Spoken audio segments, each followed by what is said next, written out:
Hey, what's up, guys? My name's Hiram. I am the co-founder of Canbians, and as study supplement manufacturers, we like to show people how to study more effectively and really maximize their productivity. So that's going to be today's topic. We'll be going over some tips and tricks on how to have better time management, how to study more efficiently, as well as just having a better general workflow. And I'll share with you guys some more tips as we go on. Today I'm at home in Oakland. It's kind of a rainy day today, a little bit cold, but I think it's the perfect time to just kind of show you guys how to use these supplements more effectively, because it's really about how you're working, how you use these to really maximize your productivity, maximize your time, so you have more free time at the end of the day. So yeah, without further ado, we'll get into it. All right, so let's dig into tip number 1, setting intention. This includes tidying up your space like making your bed in the morning. This also includes eating a healthy breakfast. And guys, try and read at least 15 minutes a day. And finally, last but not least, you want to journal a whole page before starting difficult tasks of your day. Just go ahead and get it out of the way. So if you've succeeded at tip number 1 about setting proper intention, cleaning up your space a bit, eating some breakfast, having a bit of relaxing reading, and even having some time to journal out some thoughts, now you're going to be prepared to tackle the major tasks of your day. And now I want to talk about tip number 2, which is how we organize our tasks. And so I'm going to dig into time blocking. So if you haven't heard of time blocking, it's a strategy to align your tasks throughout the day. And by doing that, by grouping tasks into certain blocks and prioritizing them according to what times you're more effective, you can actually find that you'll be better at time management. So let's dig into this a little bit more. Here's an example schedule of time blocking. Here we have major tasks in the morning, the first 3 hours dedicated to a single task. The example would be social media marketing. Then we have an hour of email. Then we have our lunch at 12:30. We have a meeting from 12:30 to 1:30. And then we are devoting our time to a project. This is about a 2.5-hour block here. Then finally, we have some minor tasks at the bottom, 30-minute tasks. The strategy about doing this is that instead of scattering your tasks throughout the day, you're able to group them into specific blocks dedicated solely to the subject and task.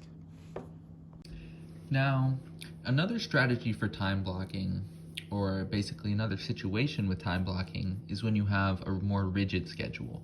For example, if you have class or you have work or you have some type of fixed imprint on your schedule that you can't move around. So here's an example of a 2-hour class starting at 10 and ending at noon.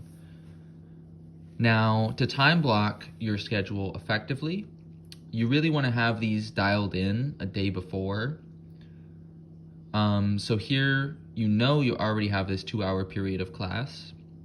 So now, if you want to start at 8 a.m., you really have 2 hours before you have to end this task, and you really want to complete something within that time period.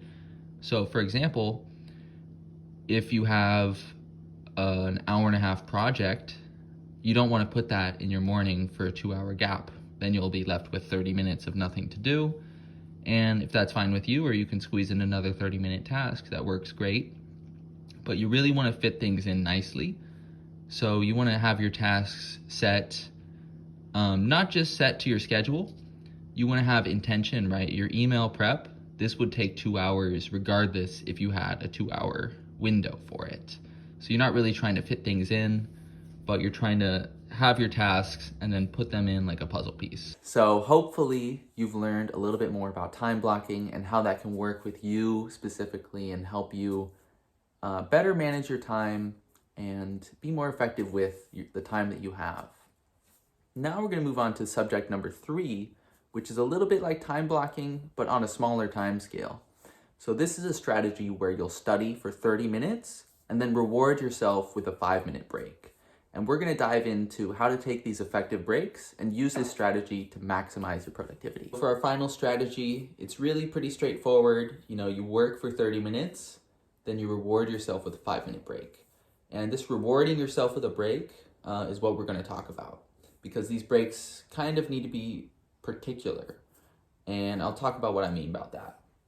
Basically, these breaks, you really want to do something that is a great break, something where you feel great. This could include taking a nice walk, going on a jog, going on a nice run, clearing your head for 5 minutes through meditation, and really just, releasing a lot of dopamine in 5 minutes is really what you want to do in a healthy way, a healthy, natural way. It could be having a conversation with someone. Some things you want to avoid is really just going on social media. You don't want to do that for 5 minutes because it'll probably lock you in for another 10, 15 minutes and really help steal a lot of your time. You also don't want to, clean your room or tidy your room in that 5-minute period, because that's not really a reward. It does feel good to clean, but you should set some time apart from that to do those tasks. And then another 5-minute break where you want to avoid is using the restroom or something. That's totally different. You can't really schedule that out. That just happens. But during your restroom breaks, you feel free to use social media. I think that's a perfect time for it. And when you're done using the restroom, you're done with social media and you're back to work.